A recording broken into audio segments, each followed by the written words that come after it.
बिस्मिल्लाहिर्रहमानिर्रहीम। अस्सलाम वालेकुम व्यूअर्स, कैसे हैं आप लोग। वेलकम इन देसी खट्टा मीठा चैनल। उम्मीद है कि आप लोग खैरियत से होंगे। आज की रेसिपी में हम बनाने जा रहे हैं कच्चे पपीते का पाउडर एंड पेस्ट। कच्चे पपीते के बहुत ज़्यादा फ़ायदे हैं। इसमें विटामिन ए, बी एंड सी पाया जाता है, कैल्शियम भी पाया जाता है और ये एंटीऑक्सीडेंट फ्रूट है।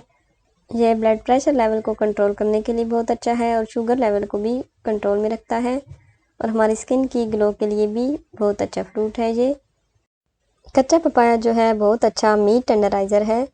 बाज़ार से लेने की बजाय मीट टेंडराइज़र हम घर पे बना सकते हैं, क्योंकि बाज़ार वाले में तो केमिकल्स होते हैं, लेकिन ये हम खुद ही बहुत अच्छे से बना सकते हैं।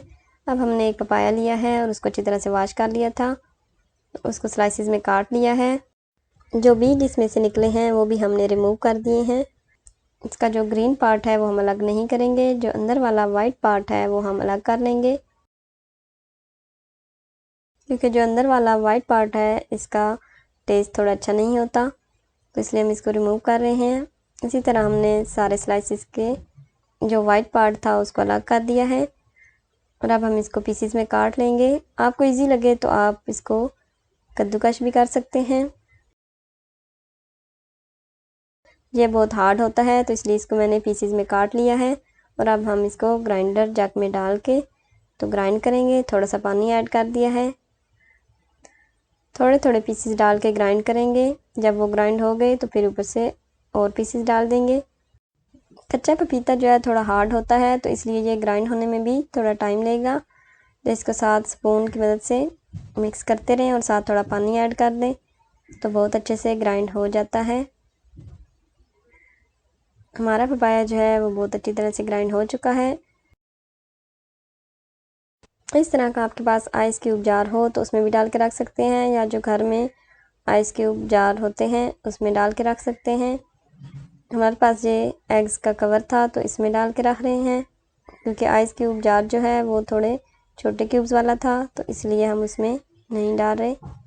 फिर हम इसमें डाल के तो इसको फ्रीज़ कर देंगे। नेक्स्ट डे ही हम इसको यूज़ कर सकते हैं, ये जल्दी ही फ्रीज़ हो जाता है। और अगर उसी दिन आपको कुछ बनाना हो तो फ्रेश पेस्ट भी यूज़ कर सकते हैं, यानी कि गोश्त को लगा के रख दें तो थोड़ी देर बाद हम उसको पका सकते हैं, बहुत जल्दी से गल जाएगा। हमारा पपाया पेस्ट तो रेडी हो चुका है। हम इसको फ्रीज़ करके 30 to 40 डेज़ में यूज़ कर सकते हैं। दूसरा पपाया भी हमने वॉश करके तो उसको स्लाइसिस में काट लिया है और ग्रेटर की मदद से हम इसको ग्रेट कर लेते हैं। ये हार्ड होता है तो इसलिए थोड़ा मुश्किल से ही कद्दूकश होगा।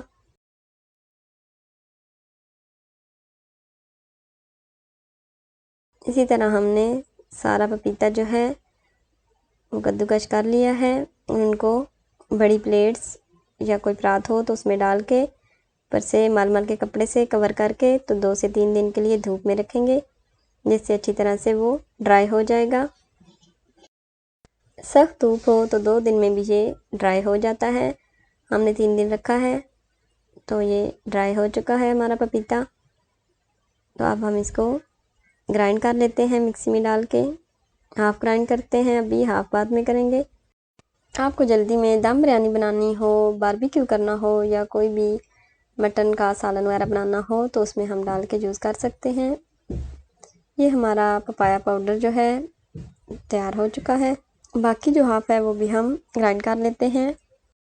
हमारा मीट टेंडराइज़र पाउडर जो है रेडी हो चुका है। तो अब हम इसको एयर टाइट जार में डाल के रख देंगे। 2 से 3 मंथ के लिए हम इसको इजीली यूज़ कर सकते हैं। इसी रेसिपी के साथ इजाज़त चाहते हैं। अपना ख्याल रखिए, दुआ में याद रखें।